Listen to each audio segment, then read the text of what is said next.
Hi there, I'm Birgit O'Connor and welcome to my studio. For this lesson, I just wanted to show you how you can easily create clouds. Nothing difficult, it's very simple.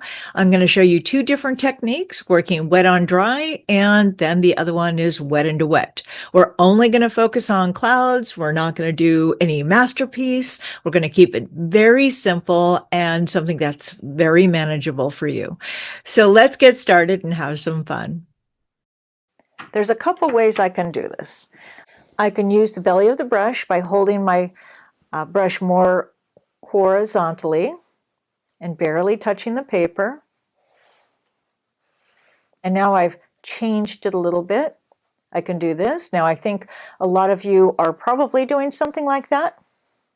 Then I'll take a number 30 brush, get it wet, remove some of the extra water. Let's see if you can see that. Just tap it on there.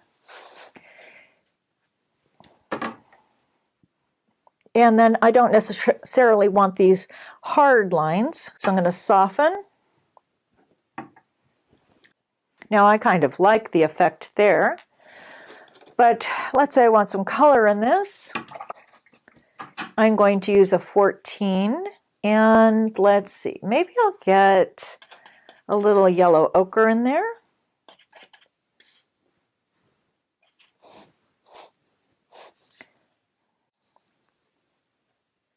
Now that can also mix into greens, which we don't want.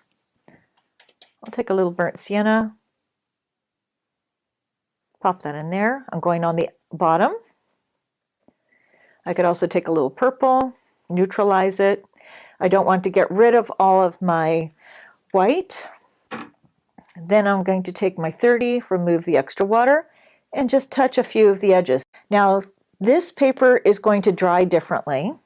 So now here I'm trying to think, how much water do I want on my little piece of paper here to create that sky? You want cumulus clouds.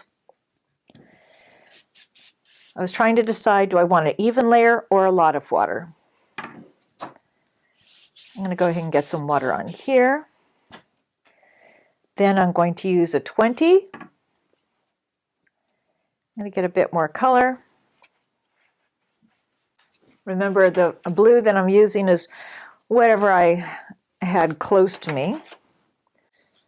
Let's get some color in here. I'm going to lift the paper up. That would also create some rain if I wanted.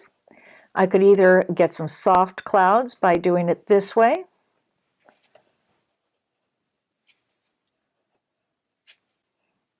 That would be kind of fun. Just getting some color in there. Then I personally like to take my little cheap towels. I don't need anything very expensive. I don't need Viva. I don't need any of those other ones. I'm going to curl this up. And I like the effect here. Then I'm going to go ahead and just move it around, because I don't want to stamp the same pattern everywhere. So I'm going to be moving it. Okay, and once we have it like that, I'm going to lift my paper up like this. I'm going to add a little more water if I need to.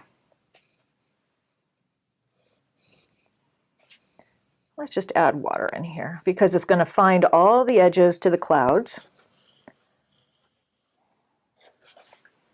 Maybe let's add a little bit more down here. I like this effect down here. Okay, so I've got some other colors here. The other thing we can do is turn it around. Just because I didn't want to, I don't know what I wanted to do. So I'm going to go ahead and continue to lift a few of these out. If I wanted to add more color or water into it, I can. Do you see how I'm holding it at an angle? Yeah. Then, like here, this is getting a little drier. If I add anything, it's going to bloom. That's okay. I'm going to go ahead. Let's do that again. You're going to see exactly. You see how we're getting this in here, and then it's, well, hopefully you'll see it.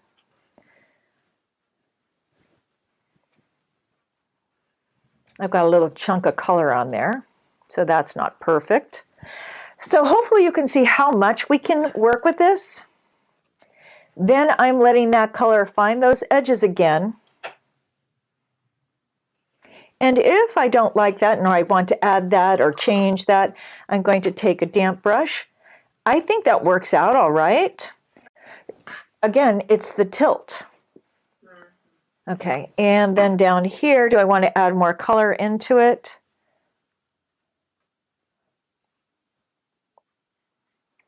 I think what I'll do is lighten this as I go down.